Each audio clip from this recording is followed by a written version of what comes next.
dos pecados que a gente confessa logo que nós temos uma experiência com Deus, ou logo que nós iniciamos a nossa vida, né, de sacramental, e os pecados, pelo menos, que eu apresento hoje, né? E não por uma questão de, eu melhorei, simplesmente, né? Porque, na verdade, eu acho que eu me sinto mais indigna hoje. Mas pela Essa é uma boa resposta. Mas eu acho que pela questão da consciência dos pecados mesmo, né? Com certeza. Hoje eu me sinto mais capaz de cometer pecados absurdos, capaz no sentido de ver realmente a minha miséria. Sem a graça de Deus, eu seria capaz de cometer qualquer coisa, né? E aí eu acho que no começo a gente tem até uma certa presunção, assim, né? De eu não vou fazer faltas graves, né? Eu quero, enfim, amar o amor, né? Enfim. Mas eu não sei, eu acho que realmente hoje essa compreensão, né? De o que é a castidade, por exemplo. A minha compreensão é muito diferente da que eu tinha no começo, né? E, enfim, tantas outras coisas. Realmente, no caminho a gente vai aprendendo muita coisa, mas ao mesmo tempo, a responsabilidade ela vai aumentando, né? Porque a exigência do amor, né? Como João Paulo II, né? Ele fala que o verdadeiro amor é exigente, a exigência também vai aumentando. Então, como que a gente pode crescer nessa... foi forte quando o senhor falou, né, sobre isso, assim, de não abusar da misericórdia de Deus, né, assim, de, enfim, se fazer minimamente que seja, né, mais dignos dessa misericórdia.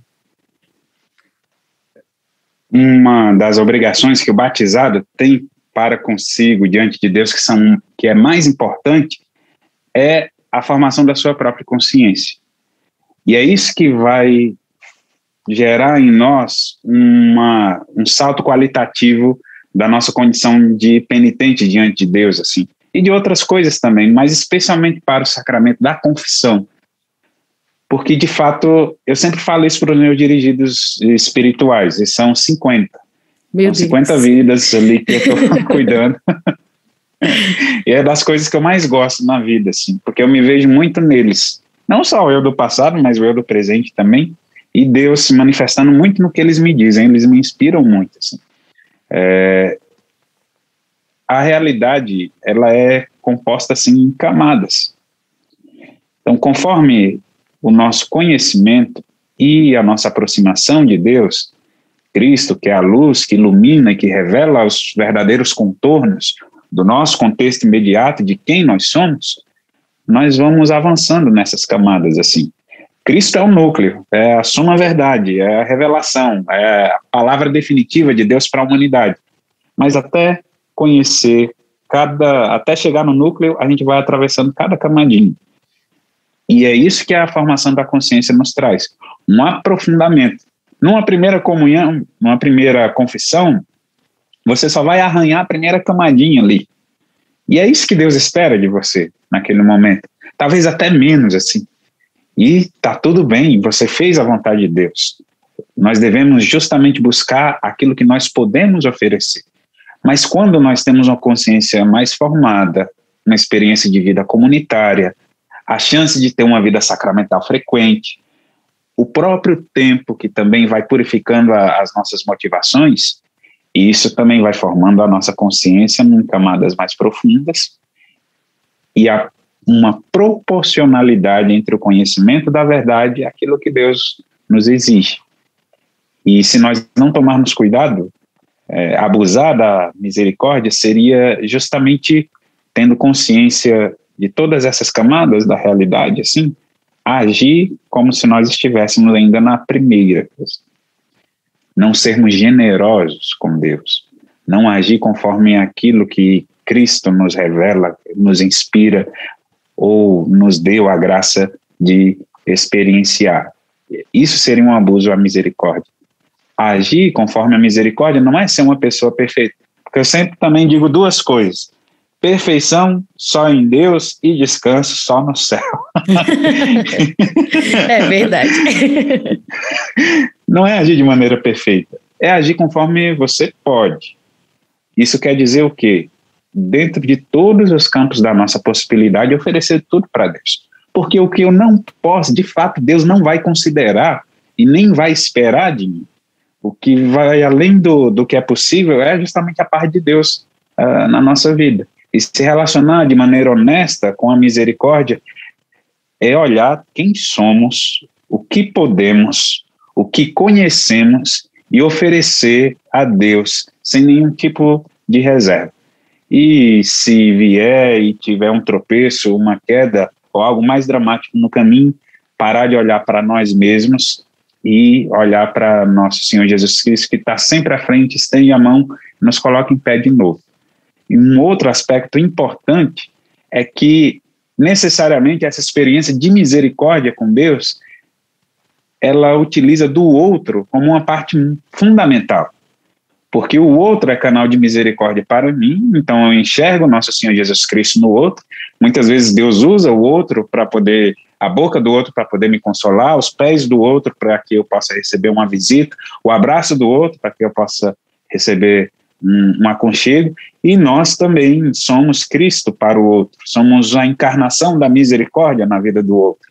Então devemos estar muito atentos para nos anteciparmos às necessidades uns dos outros, no convívio, sermos misericordiosos, porque por vezes nós estamos mais sensíveis ou em dificuldade ou mais instáveis, o outro está mais inteiro ali, depois a coisa se inverte, e assim a gente vai suportando uns aos outros, como diria São Paulo, no amor fraterno, na acolhida. E aí essa experiência de misericórdia, ela se expande assim como uma fagulhazinha de fogo que é suficiente assim para começar um incêndio assim de um campo inteiro, assim, sabe? É muito bonito, né? Sim, é verdade. Padre, e como não cair? Tem uma tentação aí que eu não sei se o senhor viveu, eu vivi um pouco.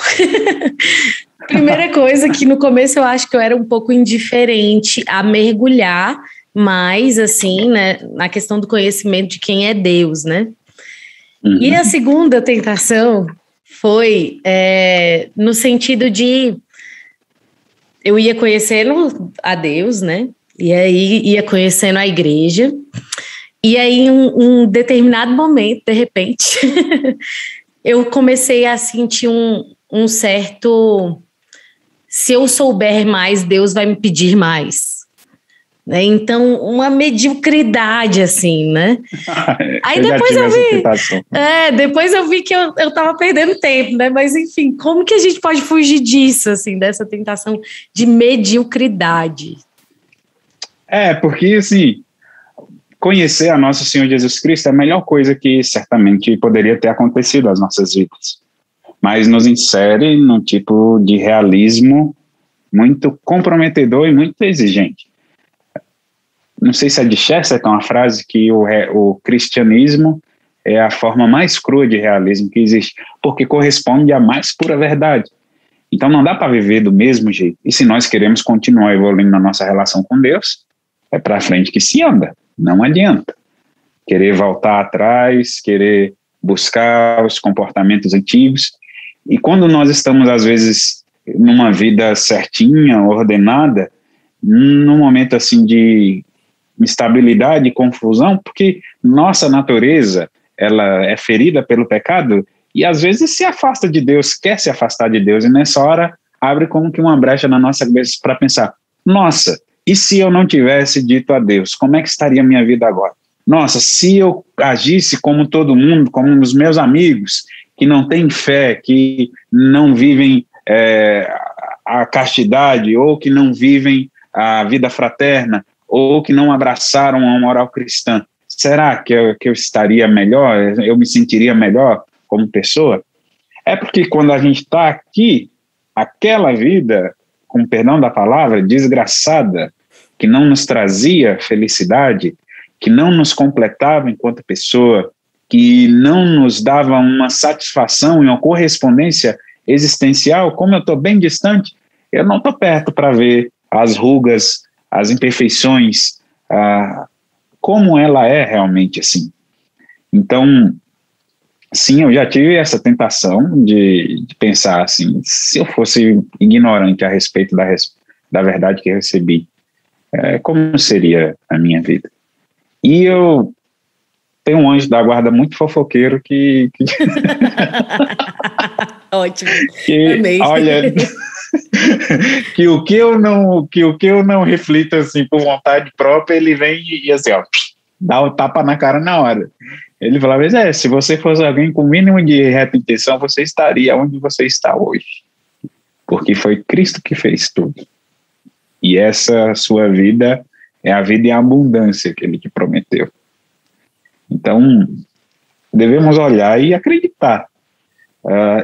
E aí um ponto muito chave e fundamental de não orientar a nossa relação com Deus segundo aquilo que a gente sente, mas segundo as nossas convicções, e que eu chamo de convicções estruturais. Nós devemos ter o assentimento de fé e a crença de que Deus cuida de nós, é nosso Pai, sustenta a nossa vida, nos dá um propósito sobre todas as outras crenças, assim. Para quando virem os dias em que a gente esteja inclinado à tristeza, ou à ansiedade, ou à dúvida, não orientarmos a nossa vida de fé conforme aquilo que sentimos, mas conforme as nossas convicções. E aí a gente tem que investir nas convicções, porque quem tem convicções bem consolidadas, bem enraizadas, tem menos chance de querer voltar atrás na vida de fé.